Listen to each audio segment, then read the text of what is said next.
into it, looking at the drafting phase right here, Kaja and Fanny, early game aggression being banned away. Instantly, right? No hesitation because he's in the crowd. So funny. So original. I wonder who I got it from. Yeah. Got it from your daddy, man. King of Looking at this, Kaja ban, Fanny ban. So it looks like Burning Splash is really thinking about this second ban. I like it because as the first pick, blue side, blue side, you have control of how the draft is gonna look like, because whatever you ban is something that they can't take and it's something that you don't want, correct? Mid control has been super important, right? And again, that just goes to show what you said. The first pick, getting that mid lane control with the initial first pick, whether it's the roamer, even sometimes the mage, if Yves is open, has been really crucial here at M4. I think it depends on what you want to try and do, right? If you want to go for a bit of flex, maybe first pick you can actually like play around a bit. But if you want to secure the prior heroes, being able to pick up 2 in the second pick actually has a bit of value as well. So it depends on these coaches and what exactly is their approach to this drafting phase. But so far, for Burn X Flash, it does seem like, as you mentioned, to control the mid pressure, and then maybe from there on, if you can combo that with a strong jungle, that just ensures a very smooth rotation of the 3-man roaming squad from the mid lane. The Joy still a fan favorite when it comes to the bans here. We've only seen it 3 times, I believe, 2 or 3 here times, yeah. at M4. But I think he has a negative win rate so far right now. And when Joy wins, it's kind of like not because of the Joy. True. I mean, like, Right. it's annoying, it's very hard to catch, but it's never really been the winning factor. It's not like a Franco, it's not like the Benedetta. So you're kind of there doing what you're supposed to do. You're a distraction. Yeah, Kind of. kind of. But I mean, we've seen Joy being You're a used in the distraction. jungle. Thank you. Yeah, well, you guys are very distracting to me, actually. Hey, You're it's looking fine. too good. Whoa, Whoa. you're cute, my guy. Hey, but the Joy is also a very cute hero. But the issue is, I think it has so much more potential in a lane where you can actually bring that vengeance, because that just supplements the squishiness, one of the weak points of this Joy pick. But a lot of teams have been using it in the jungle where you're forced to be using a retribution, so you are more prone to just being bursted down and locked down with crowd control. You know, something that I saw from Burn X Flash was that Fanny up against Falcon, and man, Chama is so good at this Fanny, right? I can't wait to see him play other heroes, other assassins in the jungle. We saw the Fanny. I wonder if he can bring out the Hayabusa now, or perhaps something like a Ling. 2 heroes that we have seen find a lot of success here at M4. But looking at Incendio Supremacy now, we're going to take a look at their final ban. Do they want to go for that assassin ban, leaning again towards respecting Chama in the jungle? Or do they want to go for a different route here? And that's the answer. Yves. Mid-control has been the priority, and mid-control is what they are most scared of as well. Yeah, Burning Splash, they're really setting up for a glue here because they banned out the carry. And looks like, no, they are prioritizing on the 1-1 with a 100% win rate so far. But banning out the Eve, it looks like whatever Burning Splash is gonna take, if they do want to kind of like force fights, having fighters, it's going to be great, but having a 1-1 in your lineup, I kind of feel like you need distractions as well to make it easier for the 1-1 to actually use their ult. So disruptions, heroes can dash in and just make sure that the opponents cannot actually sit in a proper front-to-back formation. That makes a lot of sense.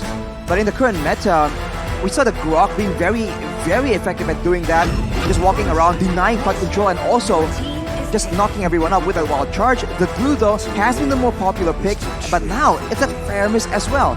Being picked to remove a counter for the glue. But as we mentioned, Lafel, I think we did discuss that it seems very, very situational, and even when it's supposed to shine, it doesn't seem as strong, like a top tier pick. Yeah, I kind of feel like this is almost one of the situations where they're already familiar with what Premise is trying to do, and the ult being changed is not too bad for them personally. And I kind of want to talk about the glue as well, because I kind of feel like everyone is agreeing that glue is super strong. Has been picked up 4 times, but only won once, which is very crazy to see, because yeah, you're very strong, but apparently people have already found ways to deal with this glue, and looks like a lot of damage coming in from Burn X Flash, because picking up this Farsa, it looks like range will never be a problem.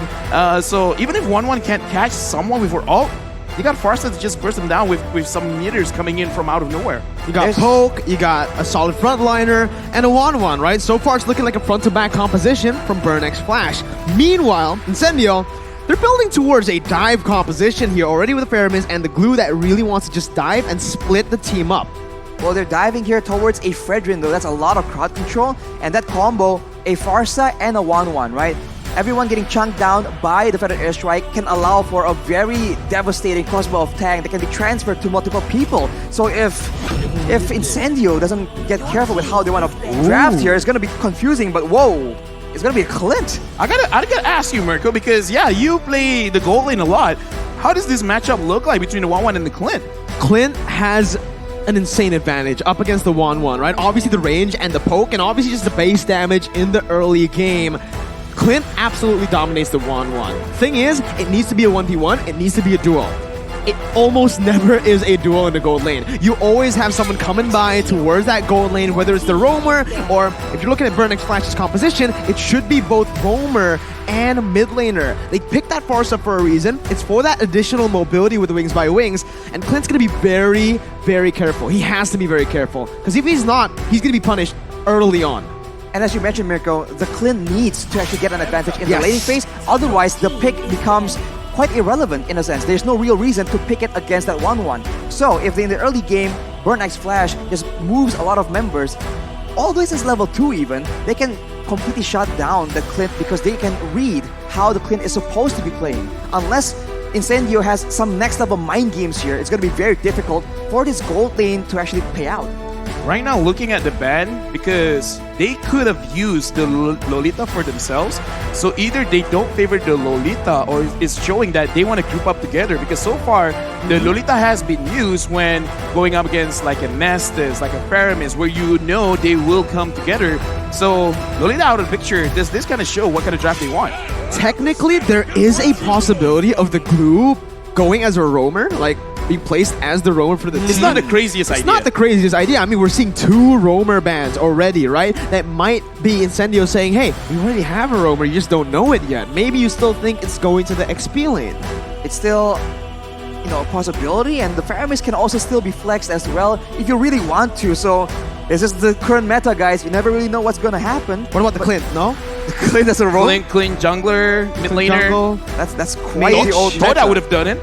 Yeah, exactly. Mid lane, yeah. Todak would have done it. Lafel calling you guys out, guys, on the stage. But Burn X Flash will ban away yet another jungler. So it does seem like they want to have a bit of an advantage there, trying to make sure that with the quick roaming Farsa, they can combo that with a strong jungle that they can use to shut down the game completely. Although for Incendio, the Grok will be picked. Yet again, a hero that can be moved towards the row position. Okay, so is it just gonna be... Oh, no, Burn X Flash. I keep calling for the Estes, and the Estes has been picked up, as well as the Benedetta. Like, Good call. now we see all the 5 heroes for Burn X Flash. Arashi, like, what does this tell us? I've seen this composition You've seen this composition? somewhere. Yeah. I don't know. I think it was Incendio played it yesterday or 2 days ago, and I think a team who became world champions used this composition to win the world championship last year. I think. I don't know. It just seems Am I right? uncannily familiar. I think so. I mean, it's just very balanced. There's a lot of front-to-back potential, but also a lot of ways for you to catch people off. So, I mean, if it has been proven to work a lot of times, there's no reason why they can't use it for themselves. So you can say it's a smart move, a very calculated move, but for Incendio right now, the final pick will actually dispel all this confusion we have about their roster, their lineup. It's gonna be an Amon. First time at M4 right now. That's the debut for the Amon and the Clint. Yeah, I mean, Amon is kind of cool, but I do have to say, with the S's being on Burn X Flash and a lot of bursts coming in from Incendio, will Incendio have enough damage for a prolonged team fight, or will they try to pick it off? I mean, if they get an advantage, they can burst down too so hard cute. for the healing to work, but So cute. Oh, cute. so cute. He's Aw. supporting Burn X Flash. We saw some supporters as well for Incendio, but for both the compositions, again, quick fire predictions. Arashi first. Who do you think has the better draft? Ooh, I like Burn X Flashes just because of the flexibility, and I like to stay away from danger, so having a lot more range, I like that a lot. So I think I will go with Burn X Flash on this one. I like Danger, Incendio. All right. I like Danger. That's a I think I'm leaning quick over response. to you too, man. I really like aggression, and looking at Incendio, that's what they're bringing to the table. Ladies and gentlemen, it's time to dive in for match number 2, Burn X Flash up against Incendio Supremacy. Looking at this game, if the aggression works, where should it work at? Because right now, looking at both teams, if they get and wait. I saw the Grok with a marksman emblem, so it's gonna be a lot of physical attack, and I guess this is a glue rover. Is this what's going on? Oh, So it is a wait. What is going on here? I think it is a glue roam. I mean, you called it out. It's not. It is a. Yeah, you're right. The glue roam, and it's going to be the Grok in the XP. We saw that Boots brought the high and dry in game number 1. But for. Oh, wait a minute. Apex is going to be caught here. Forced to use the flicker. D7's already looking for the kill on the Estes, flanking around. But yeah. We've seen this before. It was Fluffy who used this build in Indonesia on the Grok XP. Weapon mastery, which means he's looking for that late game damage, technically. Or the mid game damage, whenever he gets those items. He's looking to scale with the items as best as possible. And yeah, the roaming glue, we talked about that, a roam going in. And he was trying to escort the Clint, trying to make sure that the Clint has a good lane. But as you mentioned, Mirko, the Farsa just comes in, becomes a big problem. And now Burn already trying to abuse the mobility and the speed of this Benedetta pick. Oh, very good eye for an eye there, getting out of the endless shards. And Chma will just go for the gold buff, picks it up. And in the early stage, it's still just both teams playing it really slow. No real reason to go in for a crazy engagement. Right as I say that, though, Caster Curse, Chma jumps in. And Tenzi too gets the first blood in the mid lane up against Seacat.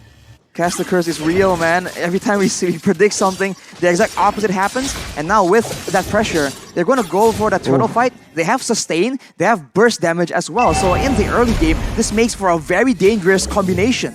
Yeah, mid-game, that is what I want to see from Burn X Flash, actually, because they have the S's and they have a range advantage. So I want to see them pick one lane, win that out. Apex 47 is doing a lot of damage, but he's taking a lot of damage himself. He has to remember, as a roamer, you don't scale up quickly, so he's got to be careful when he goes for disengages. Well, Incendio Supremacy are already doing a good job at splitting Burn up. It's still going to be ATM in the back line with the final blow here, trying to look for the steal, as TNZ will still be able to get that Retribution down. ATM dashing all across the place, picking up a kill onto Rosa, as that's Apex 47, an alien caught by Burn X Flash, and it is a double kill picked up. Now, D7 gets a kill too. That is 3 kills being picked up by the side of Burn X Flash, and that was a very bold play from Seacat. He just goes in with the wings by wings all the way, by point blank to the members of Incendio, knowing that they were on the back foot, enabling him to just land so much crowd control, so much more burst damage, and in the early game, this is what they can abuse. If Incendio wants to try and match them, it will be in that mid-game where the Cult Altar can be abused in the midst of those chaotic fights. Well, Incendio, they're kind of like high risk, high reward kind of strat right now, because a lot of bursts, but because Burn X Flash, they do have the S's, it can mitigate a lot of damage. So looking at how it's setting up right now, looking at the emblems, even this S is putting a lot of stats onto healing, and that was a good burst. Can they do it over and over again? That's the big question, right? Can they do it when an Estes is around? That's the problem. Although they do have the chance of like crowd controlling the Estes to mitigate that healing, but already rotations are being made. Incendio are trying to make sure that they exert their own will, but look at the response, just quick coming in from Burn X Flash. Very good rotations here by Burn X Flash already. Again, helping the gold laner, Fury, who's not in a good matchup up against the Clint. But now, it does seem like with both teams rotating towards that top side, both teams will disengage, but Incendio will actually still try to look for a commitment here with endless shards being placed on the Fury, but with D7 there, that answers your question. The burst is not enough just yet. Now it's going to be the Cult Altar placed in again. Chma going to be caught, but has the healing coming in from D7 as Apex 47 jumps in with the split, brings Chma back onto Incendio, and it's a 1-for-1. The Roamer traded in for the jungler. Still worth it for Incendio as the turtle spawns in to the Land of Dawn. There was one more weak point on Sunshine, so Fury almost used that crossbow of Tang, but that is what Burn X Flash can afford to do right here. Despite everyone rotating to cut off Fury from his team, the support comes in, the healing comes in, and if Incendio clumps together, you can see that the Feather Airstrike is devastating. Right now, Burn X Flash, they're looking pretty good, pretty solid, even though Incendio has a small goal lead, but looking at this, Apex 47 wants to get a cash, but it's easier said than done. Feather Airstrike by Seacat just to buy some time, poking him down. Alien going to be able to actually use the Furious Dive. Wait, it's a kill over. ATM was able to find Tienzi in his own jungle. invading out of nowhere with the Petrify, gets that kill down, and instantly Incendio have lost turtle control. Unless Apex can make a miracle happen, doesn't look like it's gonna happen though.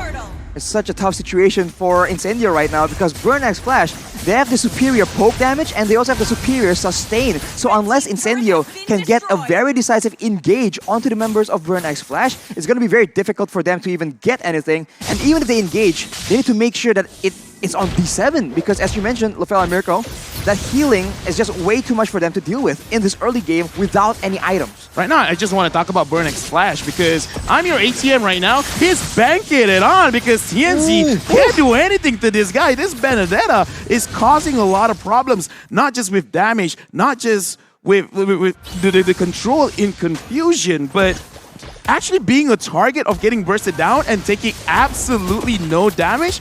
That's going to be demoralizing for Incendio right now. That is what happens when your composition has a very short window of damage. If you compare that to Burn X Flash, the longer the fight goes, the more they have an advantage. We saw it earlier in the turtle fight, and I think Incendio understand it as well. They want to get in, get their benefits, get the pick off, and get out before the fight gets out of control. Good opening by Chma over to Alien, dealing some damage out as Fury is actually looking for all the weakness points, gets it, wild charge forced in. The crossbow tang with the Inspire is going to be popped in, but Alien's still able to actually take all that damage, and the charge pop, but that's D7 with the healing. Apex 47 bringing him back right now with the call alter place as well. Fury's going to be taken down as the Feather Airstrike will be popped towards the back line. TNZ taken low, and the Appraiser's Wrath by Chma seals TNZ's fate. Apex caught, has the split, goes back in, flickering onto C-Cat. Getting the stacks down, getting in as well, bringing him back. Alien now, following it up with the damage, and you can see the weapon mastery finally coming into play as the taunt comes in. Chma is looking for the setup once again. Alien flickers out, gets knocked up, as that's another split by Apex 47. I'm your ATM, jumping in with the Petrify. Rosa flickering out. Rosa gonna be taken down with the final blow. Was cancelled out, and it's a shutdown for Sunshine. Now, guess who's back? Fury's back from the dead, but it's not enough, and it is both teams just disengaging. Wow, they spent so much time trying to get into that fight that Incendio, they're able to wither most of the storm and then later on finally use that cult altar effectively. That is not what Burn X Flash were looking for. Let me just put into perspective how long that team fight was. Glue used the split, his ultimate 3 times, and Grog used the wild charge 2 times. Both ultimates. Imagine 5 ultimates from just these 2. That's a long team fight. That's a very long team fight. I almost ran out of breath. Oh, bro. yeah. Hey, good job. Hey, thank you. Yeah, congrats. Yeah, you breathe, man. That's crazy. I breathe. You breathe good. But now it's Incendio that's on the back foot. They went for the turtle, but is that enough? Because Burn moves for the pressure, and now Alien is the one being targeted by Fury and D7. Okay, that damage is pretty disgusting, right? You saw it. One attack with the power of nature. Okay, so here's the thing about burst compositions, right? You always got to make sure that kind of everyone, or at least 2 members, are focusing on the same target, and I kind of feel like that's what's making Incendio's draft looks not so great right now, because everyone is targeting their own thing. Like, whoever's closest, let's go for the target. Now, TNZ and Rosa, they're waiting around the orange buff. Can they actually catch it? Yep, that's your answer right there. C-Cat's gonna be caught. Rosa pops the call altar. Again, just trying to get out of there with Sunshine backing him up. It does seem like Incendio will take control of the bottom lane, with Apex 47 acting as a roamer, but because he's so sustainable, he can actually act as an XP laner too, just be a distraction. I'm your ATM, try to go for the Petrify, jumps out with the eye for an eye, but gets gunned down by Sunshine, and that's the mid lane pressure being placed on by Incendio. And they get that top lane too. It's so good by Incendio right now. They're winning in the structure department. They took the mid tower and they're moving towards the top tower as well. So with the control, they can look to face like this. And ooh, that was a very, again, dangerous attempt from Alien. And we saw this is what they do. They hide in the jungle, they cut you off from your team, and before you know it, you lost 2 members before the fight even begins. Yeah, right now, Apex 47, I'm seeing that he's just more or less being a distraction. Of course, he would try to get someone. TNZ just caught C-Cat, and right now, it looks like, I don't know which items that really made the difference, but Incendio, all of a sudden, is like, yeah, let's fight. Like, let's just go for it. We can get the kills now, guys. Let's go. Incendio have something against CCAT, man. He's been taken down 5 times, and TNZ has always just been on that. Apex 47, again, just opening up the map, again, acting as a distraction as he goes in for a split, but will be taken down by the crossbow Tang. It's translated over to Rosa with the help of that final blow, dealing so much damage while Charge connects onto 2, but Sunshine's free hitting. These 7 still helping the team sustain with a Appraiser's Wrath being placed by Chuma to pick up a double kill. It's a 3-for-1, and Burn have turned around a fight 4v5 without CCAT. That is insane. They're just going in so aggressively, and they get clumped up. CCAT wasn't there initially in the fight, but he actually made it there, and that is something you cannot do against this composition. We talked about diving in towards crowd control, and Burn X Flash has an abundance of CC that they can use to stop Incendio in their tracks. Oh, Chuma, again, taking some damage, but he is a Fredrin. Yeah, right now, looking at the composition, right, I kind of feel like Sunshine is already on board. Like, I want to fight with you guys. So, Burn X Flash, they got to start focusing on actually getting Sunshine down first before they start fight. Because in this team fight right now, what's happening, Arashi?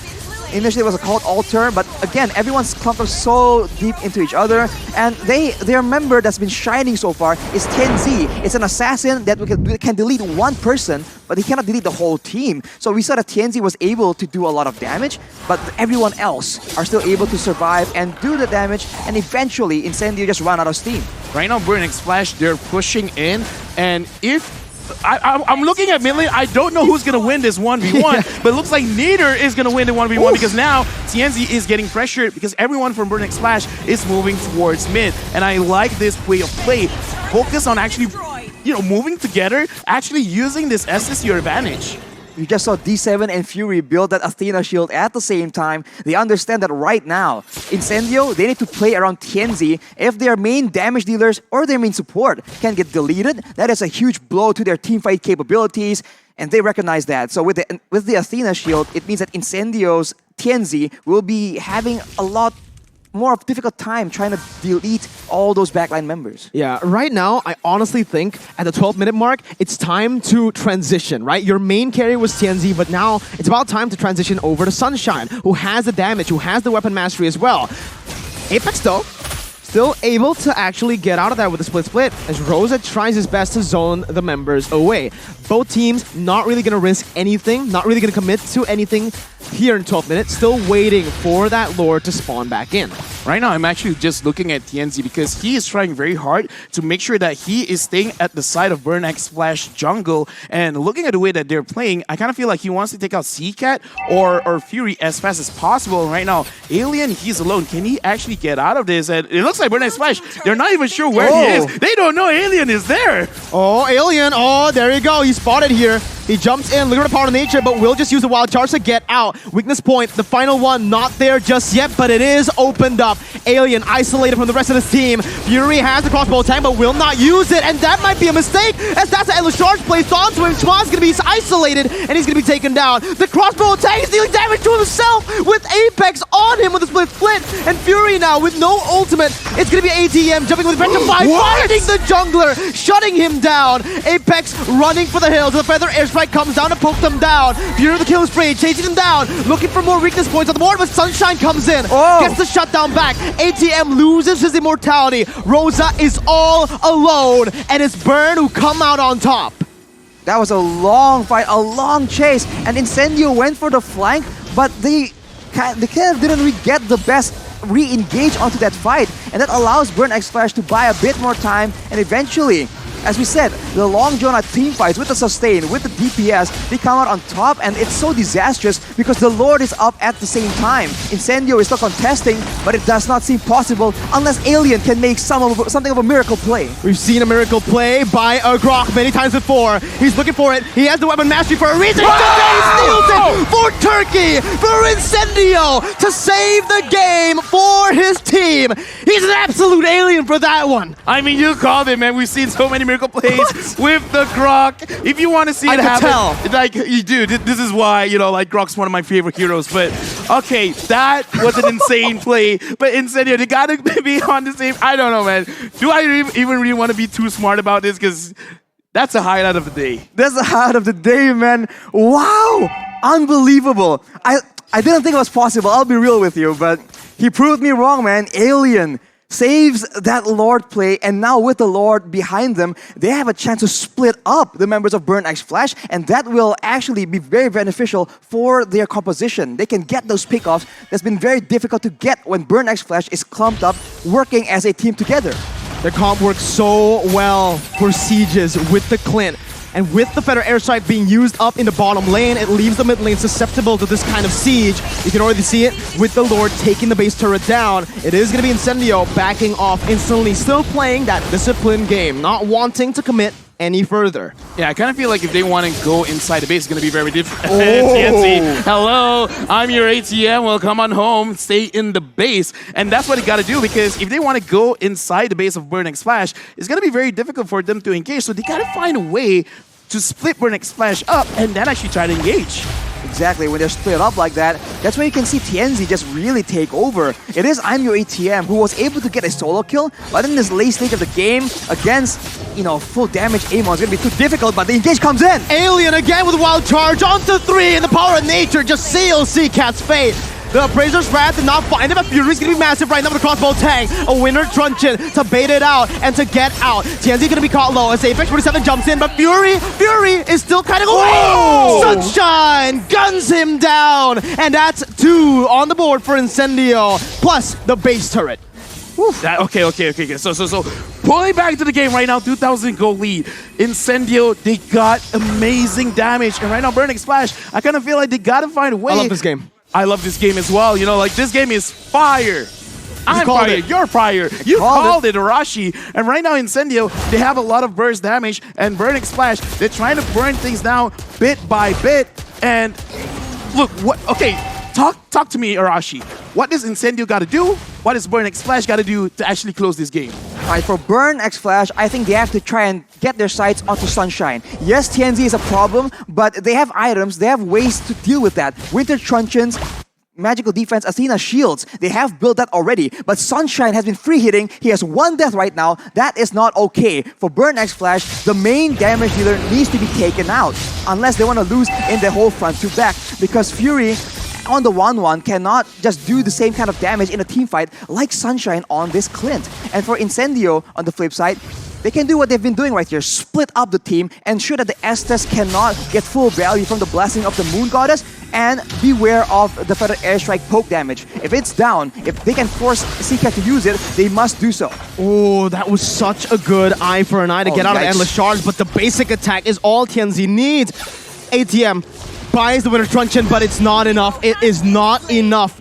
1-man disadvantage right with the Lord spawning in. And what is Incendio going to do? They started up instantly. I thought they were going to wait for the Evolved Lord, but no, they're going at it. They can't waste any time.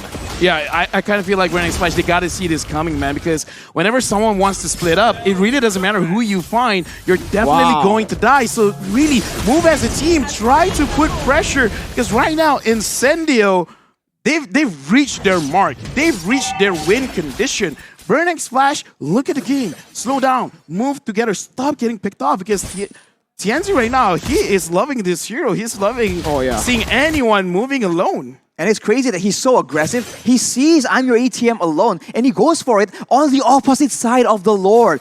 It's smart. It just catches I'm Your ATM out of, off guard completely. And now with the Lord, this is going to be the final sequence. They will be trying to look for it unless Burn can find something great. Alien, what a play right there. But when nature comes in, it does not matter. TNZ is targeting the base to secure the upper brackets for Incendio supremacy. Be proud. You have done it. Incendio. Dude, beating Falcon. Apex, and now Burn. Apex 47, he did the heart. He's happy, but I can see his hand shaking. He's like, we won. It was close. We won, but dude. You can see the pressure getting to them, man. It's such a great moment. It was so close, and it wasn't one-sided at all. There were so many moments where it was almost over, but again and again, this crazy plays happening from both these teams to keep the game alive. The fire burning. This is the fire game we've been waiting on. It completely delivers, man. What a game. Battle Dark Horses, you could kind of call it, right? Wow. Or the Fire Horses, because both teams brought fire to the stage. Man, again, let's talk about it. For me, give the MVP over to Alien. Just give it over to them, man. That Lord Steel, hello? And the final fight? The amount of damage coming from the Grog is like one slap, you're like 50% HP gone. Go green, power of nature. Power of nature, man. And he goes in at the right time again and again. He is the main engage tool. And it's just so unexpected, I must say. Like, I was thinking that they're gonna approach it differently, but we were in the middle of a sentence and he just goes in. And when your marksman just gets chunked to half HP in a single second, at that point, it's just so difficult to recover. Late game Clint too, right? We mentioned it early on. If the Clint doesn't get rolling, he is going to struggle. But in this game, in the lane, it was a stalemate. None of them actually got a solo kill. Doesn't matter. Because Clint, towards the late game, will definitely scale better because of the range and the front to back that they have. Clint is essentially a magician, man, because first you see his HP, now he's gone. Yeah, exactly. He's not shooting bullets. They're just straight up bombs. Because of the passive, right? How it works. Every time he uses a spell, his next attack hits hard and it hits everyone at the same time. So when everyone's clumping up to get healing from the Blessing of the Moon Goddess, they're also lining up for that perfect collateral coming in from Clint. CCAT did not get to play it. So frustrating, man. And towards the end, they moved it over, not just to CCAT, but also to I'm Your ATM. On a Benedetta with an eye for an eye, you would think that he could actually get out of the burst of the Endless Shard, but no. Yeah, in the early stage of the game, sure, you can avoid a lot of damage, but once TNZ locks onto you, you could dash all over the place. Doesn't matter. The Endless Shard would just keep on coming. And the basic attack too. And the basic attack too. I think initially it's because you can block the abilities with the eye for an eye, but in the late game, look at those attacks, dude. Those attacks I'm hit just gonna hard. press this button over and over again. Eventually, you'll die. Exactly. That's what happens towards that mid game to late game. And once your EXP lane cannot sustain alone, cannot split push, it's very hard to win that macro game. And look at Incendio. That late game macro, it's all in their hands. That's why they were able to actually catch the members of Burn X Flash off guard when they're trying to push out lanes, when they're trying to set up for the Lord. They just get completely taken out. And numbers advantage is just so massive in the late game. You can say goodbye to Wanwan's 100% win rate because it's down, it's gone now. Fury played really well, especially early on, to go up against a Clint like that, right? But fortunately, it was not enough to transition over to the late game. And CCAT, I think the main problem for Burn X Flash wasn't just handling the damage from the enemy team, but handling the CC. CCAT can't ult freely, and Fury can't do much if he gets CC'd. On top of that, the Estes D7 had such a bad time later on in the game because he's always getting CC'd. He's knocked up. There's so much to be careful of, be wary of. And because I think Sunshine has the motto when he's using a Clint, if the enemy hits hard, I just hit harder. And that's one of the bigger problems where I think the Burn X Flash completely understands we gotta get Sunshine down. We gotta set the sun on this guy. But looking at his positioning, it really wasn't easy. Alien as well, creating a lot of space. So we do say it's like, okay, Burn X Flash, move together, man. You guys have the Estes, but it's very demoralizing when you are an Estes and your job is to deal with burst damage. But when you can't handle that burst damage, it doesn't look good. So I don't know. I feel like this game was more 50-50 than what people would think because Burn X Flash has a lot of avenue that they can win the game. It's just difficult to handle TNZ in the late game with Aemon bursting out very fast and that Clean being kind of unfair. You have to remember that the glue as well, it wasn't shining a lot, but the glue was such a big nuisance, diving in towards that backline, being so tanky due to the regeneration coming in from that split, right? He just dives in and makes everyone move around again and again. Take a look at some of the items here. It's a very long game, but Incendio definitely still are on top. We talk about Sunshine and look at that damage. Only an Immortal and everything else, it goes aggressive because at the same time, Burn X Flash, they have a long-range target, long-range deterrent for Sunshine, and it's magical. He didn't even go for the Athenas. He just knew that he can stand there and he can let his other teammates, Apex 47, he can let Rosa as well as Alien zone away CCAT, and that just allows him to free hit again and again. And to add on to that, right, I want to talk a little bit about the gold lane matchup here. Look at Fury on the Wanwan. He was forced to actually go for the Athena and for the Wind of Nature. And if you look at the damage coming in from Incendio Supremacy, it makes sense. They need some damage for the side of... They need some defensive items from the side of Burn X Flash.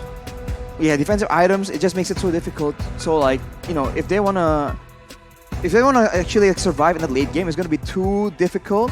And if they wanna try and itemize in a very simple manner, it also makes it so irregular in how they want to play it out. Because for Burn, it's not like Seacat has no damage, but the fact that he is under fire, being chased by so many heroes that can burst him down, it's so difficult. Whereas for TNZ and for the rest, he has a Winter Truncheon, and that's about it. They can call it a day. Let's see. Man, there's so much damage, right? You would think that they would have a little bit more defensive items because they were able to actually win in a lot of these prolonged team fights, but no. Instead, they just went full-on damage with the weapon mastery that they have as well. It really benefited them, right? I mean, we saw even in the late game, Alien, Grok's supposed to fall off damage-wise. Not with that emblem, though. I mean, this might be the resurgence of the strategy, especially with what LaFell said, right? No. We have to see, like, if the damage just scales and gives him a lot more physical tankiness. That is why this Grok is such a unique hero and has so many uses. In this post-game stats, we can see that the carry is definitely TNZ with a 76,000 damage dealt. But Apex 47 as the sandbag as well. He was just so obnoxious. The Forgotten One, D7, he did so much for his team. It was a solid performance with the S-Test, but unfortunately, it just was not enough. The healing did well, especially in the mid-game, but Arashi, when you talk about that late game where the damage just constantly scales for the Amon, the Clint, there's not much you can really do. Exactly. I think the flexibility, right? You guys were talking about aggression so much. And, you know, I thought that my prediction, Burn X Flash was going to win, but, you know, you guys and Incendio Supremacy proved me wrong completely. So, it just shows again how reliable, how good aggression can be in this higher stage of the game. When you are the proactive one, when you are the one that can suddenly make the play happen like Alien on that Grok, you already have an advantage compared to Burn, who was just waiting and just, you know, on their toes on who is actually gonna make that first move. All right, man. Incendio, they broke the curse too. They won on red side today in the second match. So, Arashi, MVP, I think we can agree we want to give it to Alien, right? Do you think Alien's the MVP? I think so, man. Like, Come on. there's no question about it. Stealing the Lord, getting the fights done, and we'll see. It's actually TNZ. TNZ who played very well too, right? You could see that okay. TNZ picked Seacat off so many times early on, and later on, he transitioned. He didn't just stay on Seacat because he knows at D7, he read that. He changed. Exactly. I mean, he was able to adapt his playstyle depending on what the circumstances were, and he is able to adjust and see like who is actually the most disturbing member on the team. Because in a team fight, when the skirmishes were happening, he was going for Fury, he was going for Seacat. But once he understood that, oh, this is a macro game now, when we're playing for the late game neutral objective, the Lord, he just keeps going for the split push. He catches the Benedetta off guard again and again, and I think it's still a well-deserved MVP, but of course, shout out to Alien, man. Shout out Alien, man. Oh my god. He saved the game for his team, but obviously, looking at this, I really want to take a look at the highlights again because that game was full of it, man. It was all filled with just TikTok moments here and there. I just really want to see the Grok steal again, dude. That Grok steal was magnificent. Yeah, we were saying it's difficult, it's over. There needs to be a miracle, and it happens. Wow, the wild charge you is a can't miracle write a better ability. story, man. Like what? And it's insane. It happened towards Incendio, one of the dark horses, one of the teams that almost everybody wrote off, right? Again, this wasn't a team Wrote wrote off. Not rode off. No, okay. not wrote off. Wrote off because, well, I think we can agree. Coming into M4, we weren't really talking about Incendio. Looking at Group A, we thought, hey, it's gonna be a very smooth ride for Blacklist and Falcon. Right, but this is why it's so good. No one wants to watch a tournament where it's already predetermined, pre-decided. These are the games you want to see. The aggression, how it's so intense and it can go either way. And I think for sure, for TNZ, this game was like that. He was having a difficult time in the early game due to that Benedetta, but he persevered. He understood that, all right, in the late game, he just knows the power spikes and he knows that towards that moment, 1v1, bring it on. You know, I need to ask you this question too, Arashi. Amon, first time picked up, instant win, right? And MVP. Is this hero back in the meta? Is he going to be prioritized from this game onwards? Or do you think this just works for this composition that they've gone for, which really prioritizes crazy aggression. I think that as an assassin, it works really well, but also depending on what kind of composition, as you mentioned, Mirko, because if he is going to go in alone, he does not have the mobility. He has the concealment, right? He can like be a bit slippery with how hard it is to catch. But if he's going in alone against multiple members, he does not have the same kind of mobility like a Lancelot, like a Hayabusa, for example. And I think that's why Hayabusa just stands out so much more in the meta. But right now, we take a look at the highlights, Mirko, and that is what we've all been waiting for, man. Oh yeah, man! I just want to. I really want to watch that game over because of how interesting it was. Right, very slow pace, but it was a very intelligent game. Heavy macro. Then when we got to the mid game, it was just skirmishes on top of skirmishes. So we got both styles, right? We saw Incendio style, we saw Burn style as well. Keep in mind, you were saying that, oh, this game is still pretty slow, and then all of a sudden it Boom. picks up. The cast curse is so real. But we have to see, man. The highlights here will really show, again, the brilliance of that game and how well it is for both these teams to actually make the plays happen at such a tense situation. Remember, this is M4, and there were so many eyes, so many expectations on them, and they performed absolutely well from both these teams. If you look at this fight right here, as you can see, the backline is never safe. No, it Apex 47 comes in, Alien comes in, and before you know it, if you're not careful, an invisible TNZ will take you out. Here, man, you can see it, right? That it's just really good micro. Every single team fight was full of this, right? Even here, you can see it was so good initially for Incendio Supremacy. They got the pick onto Seacat, who isn't in the fight, but Burn was able to actually outmaneuver and use that choke point to turn the tides around. And hey, a couple minutes later, it happens, but it's Incendio who wins it again. I think it's just a very interesting situation here where both marksmen are critical to winning in the late game, but they have different solutions. For Incendio, it's going to be an assassin. For the side of Burn X Flash, it's going to be a mage. It just happens to actually coincidentally favor, and that is that steal. He's alone too. There was no distractions. There were no combos being used. He just goes in solo and gets it done. No one set Alien. that up for him. I agree. No one set that up for him. And right now, Rashi, with this, I think we are going to throw it over to LaFell for an interview with Incendio Supremacy. But we're going to hold on to that for a bit here.